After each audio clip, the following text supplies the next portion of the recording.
In third part of Deep Water by William Douglas, we bring to you the remaining explanation of the important extracts. A swimmer was built. Finally, one October, I decided to get an instructor and learn to swim. I went to a pool and practiced 5 days a week, an hour each. Each time the instructor relaxed his hold on the rope and I went under. Some of the old terror returned and my legs froze. Next, he held me at the side of the pool and had me kick with my legs. For weeks, I did just that.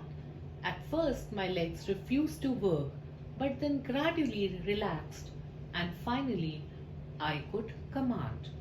Thus, piece by piece, he built a swimmer, and when he had perfected each piece, he put them together into an integrated whole.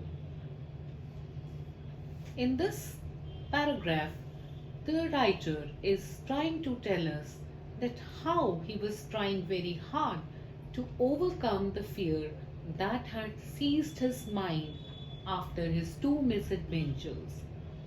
He was constantly trying and working to overcome this fear, and finally, in the month of October, he went to an instructor who taught him how to swim with confidence.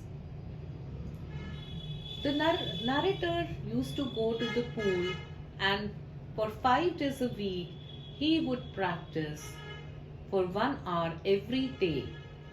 And in the initial lessons, his instructor used to put a rope around him and he was put into the water and he had to kick his legs, and for weeks he was working on his legs because sometimes he would feel that the terror used to grip his mind and he could not move his legs. His legs used to freeze. But gradually he was able to overcome and he relaxed. He was, to some extent, he was able to overcome his fear. And then slowly, piece by piece, he built a swimmer. He practiced a lot, and every step, every small bit, he practiced. He was given small, short lessons which he practiced, and he was able to perfect them. And finally, he became a good swimmer, a confident swimmer. The instructor was finished, but I was not finished. By this line, the narrator wants to tell us that although the instructor had completed his training, he had taught him everything about swimming, but still, to practice the skill was still left, because even now he could see that he had not completely overcome his fears. So I still wondered if I would be terror stricken when I was alone in pool. I tried it. I swam the length up and down. Tiny vestiges of old terror would return. So I went to Lake Wentworth in New Hampshire, dived off the dock at Triggs Island, and swam 2 miles across the lake to Stamp Act Island. So here the narrator is telling us that how many a times those traces of terror used to return and he was still not able to overcome his fear fully. So just he wanted to check whether he can swim confidently alone in the pool. So he went to various places. He underwent, he made persistent efforts to overcome his terror. He went to Lake Wentworth, as you can see in the pictures also. He went to the docks at Triggs Island. He went to Stampak Island. And there he would practice. He used to undergo vigorous practice so that he can finally overcome his fears. There is terror and fear of death. The experience had deep meaning for me, as only those who have known stark terror and conquered it can appreciate. In death, there is peace. There is terror only in the fear of death, as Roosevelt knew when he said, "All we have to fear is fear itself," because I had experienced both the sensation of dying and the terror that fear of it can produce. The will to live somehow grew in intensity. So, this is a very important paragraph which actually tells us that how this entire misadventure, how this aversion for water, when it was overcome by the narrator, it gave him a very deep meaning which he could understand now.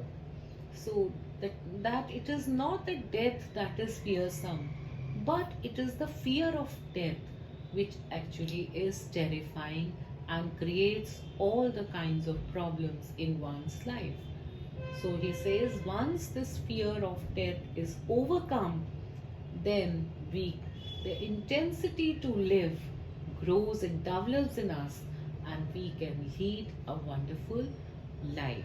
So he has matured, he has overcome his childhood fears completely by the vigorous practice and efforts which he made in overcoming those fears. Now let us come to some important questions from this lesson. How did Douglas finally get rid of the fear he had for water? Answer: the terror that seized Douglas because of his misadventure with water toys was so intense that he sought professional help to overcome this fear. He engaged in swimming instructor who gave him intensive training for 6 months to ensure he overcame his fear of water, which he eventually did. How did the incident of YMCA pool affect Douglas? Answer: Douglas, a 10-year-old boy, was standing alone at YMCA pool when a big bully of a boy picked him and tossed him into the deep end, and at once he was at the bottom of the pool. Though he did manage to come up with extreme difficulty, he could never again go back to the pool. He started fearing and avoiding water. Whenever he went near water, a haunting terror would seize him. Why was Douglas keen to overcome his fear of water? Answer: Douglas was determined to overcome his fear of water because this phobia had ruined his fishing trips. Moreover, he had also been able to enjoy water sports like canoeing, boating, and swimming. He was determined to get an instructor and learn swimming to get over his fear of water. When Douglas realized that he was sinking, how did he plan to save himself? Answer: when Douglas realized he was sinking, he was frightened out of his wits, and it was then that he decided to make a big jump and come up to the surface. He thought of lying flat on the water for some time and then to paddle to the edge of the pool. Question: what did Douglas experience as he went down to the bottom of the pool for the first time? Answer: when Douglas is pushed into the pool, he at once goes to the bottom of the pool. The 9 feet deep pool appears like 90 feet to him because he feels a sense of acute uneasiness, as if his lungs were ready to burst. And despite feeling absolutely suffocated, he makes desperate efforts for survival. What sort of tears seized Douglas as he went down the water with a yellow glow? How could he feel that he is still alive? Answer: when Douglas went down the water with the yellow glow, it was nightmarish experience for him. His legs were almost paralyzed. His lungs were aching and his head was throbbing. He felt the thumping of his heart and pounding of his head, and this made him realize that he was still alive. What did William Douglas develop? Aversion to water when he was 3 or 4 years old. William Douglas developed an aversion to water when he was 3 or 4 years old. He stood at the beach with his father when a wave swept over him and knocked him down. He was buried underwater and became breathless. He was petrified and developed a permanent fear for water. What misadventure did William Douglas experience at YMCA pool? A misadventure at YMCA pool wherein Douglas was thrown into deeper end of the pool by a big boy made Douglas afraid of water. He went down into the water 3 times but he failed to come up. Though he has ultimately saved, a terror of water developed in him as his lungs filled with water. His head throbbed and his legs were felt paralyzed, thus making him fear water permanently.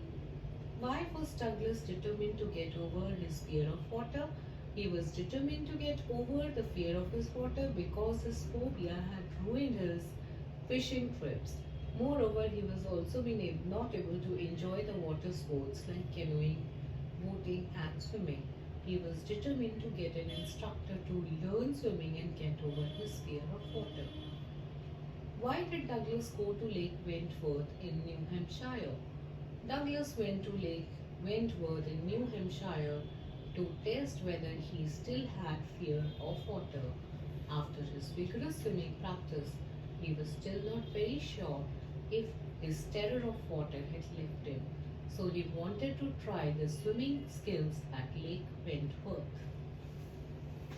If you find the video useful, please subscribe to the channel. Thank you for watching.